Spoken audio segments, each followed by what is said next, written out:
5 years after walking out of the life they built together, billionaire investor Ethan Cole stood in front of the same old house, the one his ex-wife Clara refused to sell, even when she had nothing left. The same woman who once believed in him when he had no name, no fortune, no suits, just dreams. He had come back, not with arrogance, not with money, but with one silent gesture that would tear down years of pride, pain, and unsaid words. Because sometimes, it isn't love that fades. It's silence that kills it. And tonight, Ethan was about to break that silence forever.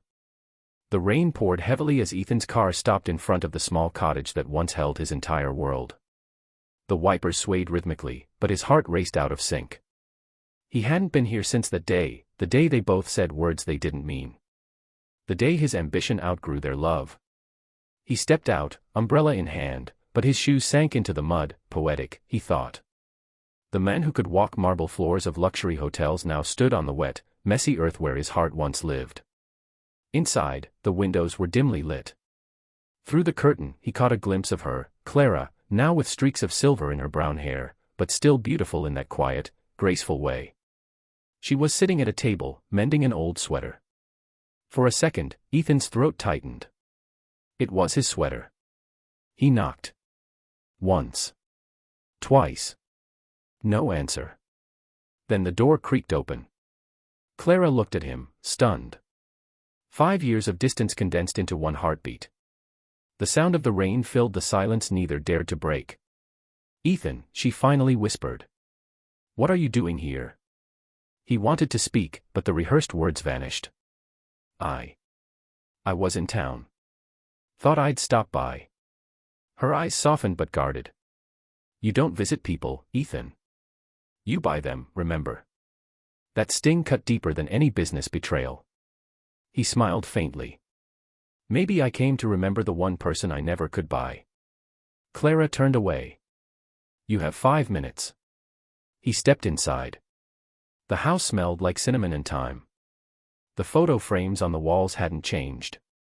Their wedding photo was gone, replaced by one of her and a golden retriever. Ethan swallowed hard. "You kept the house." "I kept the memories," she said quietly.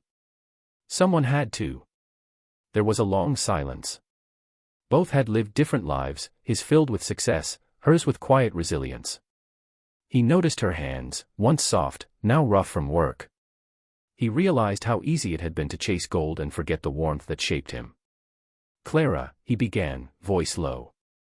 "I didn't come to reopen wounds. I came because I found something." He took out an old music box, dented, worn, but still recognizable. Clara froze. "You kept that," she whispered. "I found it in a storage box. The one you threw away when we separated." She laughed faintly.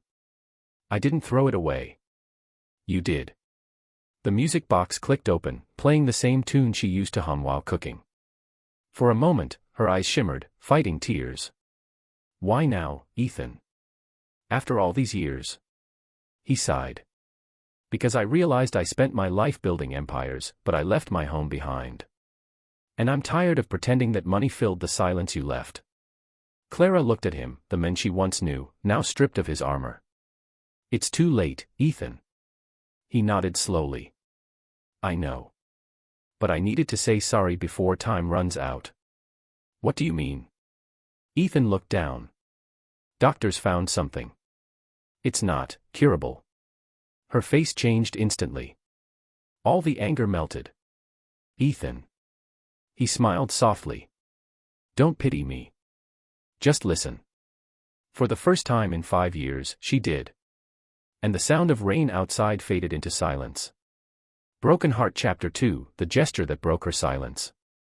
The next morning, Clara woke up to find Ethan still there, asleep on the couch. He looked fragile, not the powerful figure from magazine covers, but a man at peace, as if he had finally stopped running. She made coffee. He smiled when he saw her, and for a brief moment, they were just Ethan and Clara again, before the fame, before the fall. He handed her a small envelope. "I know I can't make up for lost time. But I can give you something that still matters." Clara frowned. "Ethan, I don't want your money." He shook his head. "It's not that. Inside was a document, the deed to an orphanage named Clara's Haven. Her hands trembled. "What is this?" "It's yours," he said simply. "You always wanted to help children. I built it, in your name. Every wall, every chair, every child who walks through its doors, they'll know kindness because of you." Tears welled in her eyes. For years, she thought he had forgotten who she was, what she cared about. But this was her dream, something she once sketched in a notebook while sitting beside him. She covered her mouth, speechless. He continued, "I didn't build it to impress you. I built it because you reminded me what love was supposed to build, not towers, not accounts, but hope." Clara's tears fell freely. She took a deep breath. "You didn't have to do this, Ethan." "I did," he whispered. "Because I needed you to know, even after I lost you, you never left me."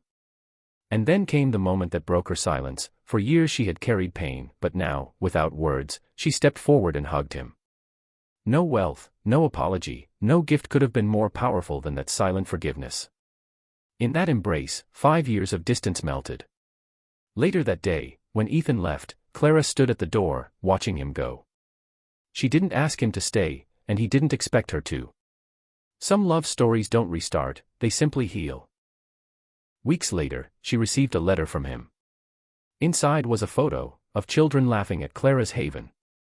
And a note in his handwriting. "You taught me that love doesn't fade, Clara. It just finds a quieter home." She held that letter to her heart, whispering softly, "Goodbye, Ethan." As she looked outside, the rain began again. But this time, it didn't sound like sorrow, it sounded like peace. Sometimes, the richest people aren't the ones who own everything. They're the ones who finally understand what they lost, and still choose to give love back. Forgiveness doesn't erase the past. It redeems it.